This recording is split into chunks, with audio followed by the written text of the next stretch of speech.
Well, you don't see that every day in my shop. So that's the RV motor out of my old RV. I sold it to a guy and they yanked the engine out of it. Now I'm getting ready to rebuild it. But man, this thing looks, I mean, just amazing on the inside. So far, everything is, I mean, used. This engine would set for a long time at a time, and then it would get fired up and driven a little bit, and then it would set. Let me show you the carburetor it came off of it, because I never seen anything like that. This thing ran great. I mean, it ran flawless, and I'm pretty sure these weren't opening. It just seems to be that those haven't worked in a long time, so it still had good power on the primaries. That's actually I mean, I thought it was a good thermal quad.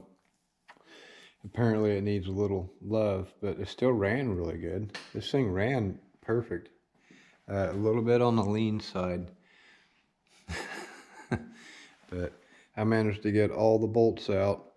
This one was broke off before I got it, so I gotta do a few tricks, try to get that bolt out. This stud didn't come out, and one stud on the other side didn't come out, but you know, that's not that big a deal. I can run a die across that, clean the threads, and it'll be fine. Put a bunch of anti-seize on it. But yeah, so I only got one bolt that I got to get out of that head. I don't even think we're using these heads, so it ain't going to matter. But just saying, like, you know, I try to take it apart like I'm going to reuse everything. So someday somebody might need a set of 440 heads, and, you know, that guy will have a good set of them. But anyway, figured I'd share that with you. I'm getting it all torn apart and getting ready to start cleaning stuff up. Everything so far looked like I had an EGR gasket leaking. But other than that,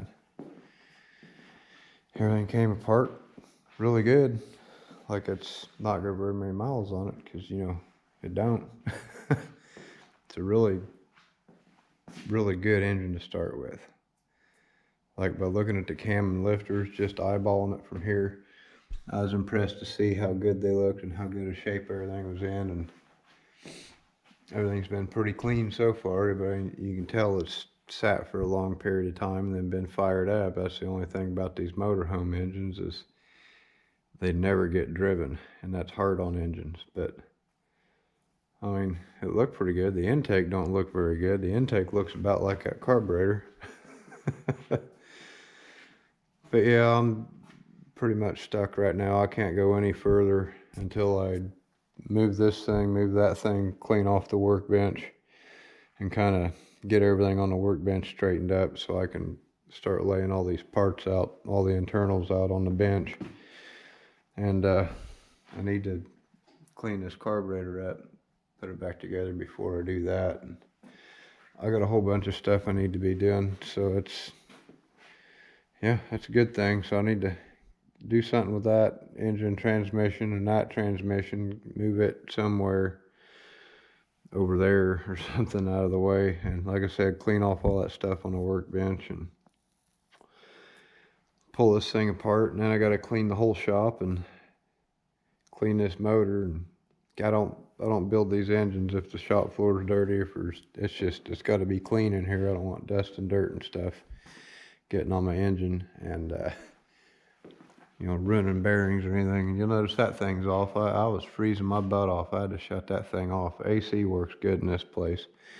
I took some of this rubber stuff I got and went all the way around the door with it, trying to seal that door off a little bit. It halfway seals it off. It's better than it was, but it ain't very good. So yeah, that's what I'm doing. Yeah, but I figured I'd make a video of that. That's unusual in my shop that I got a Mopar engine, but that's what we're doing. So y'all take it easy, and I'll see you in the next one.